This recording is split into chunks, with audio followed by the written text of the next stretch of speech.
Bref, lui c'est Tom, il est océanographe et il fait du surf. Et porte toujours des tongs.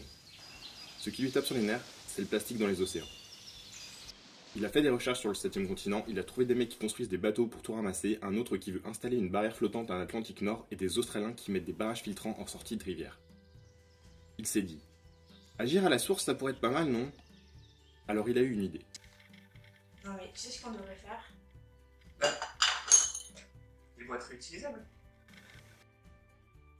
Elle, c'est Justine, elle est médecin. Et ce qui l'agace par-dessus tout, ce sont toutes ces bouteilles de verre brisées dans des containers. Pour en faire quoi? Des bouteilles. Elle achète sa bouteille, elle la jette au container, elle se brise, elle est collectée, elle est refondue et redevient la même bouteille. Le travail de Shadok, c'était pas pour elle. Un jour, Tom et Justine se sont rencontrés. Elle l'a regardé, il l'a regardé, ils se sont regardés. Comme ils avaient la même idée, ils se sont dit qu'ils pourraient bosser ensemble. Un sur les bouteilles, l'autre sur les boîtes repas. L'objectif, c'est de faire du riz en plat.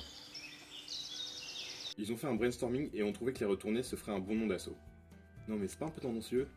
Mais non, au moins on retient le message. Alors ils se sont lancés. Ils ont commencé à collecter des bouteilles, à distribuer des boîtes et à collecter encore plus de bouteilles. Distribuer plus de boîtes. Et à laver. Mais comme le lavage à la main c'était un peu long,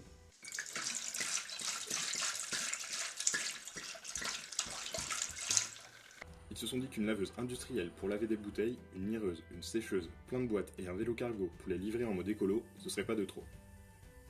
Pour se payer tout ça, ils ont fait une tombola, vendu des gâteaux à la sortie du boulot et du muguet au 1er mai. Et comme c'était pas assez, ils ont cherché une autre idée. Bref, on lance une campagne de crowdfunding.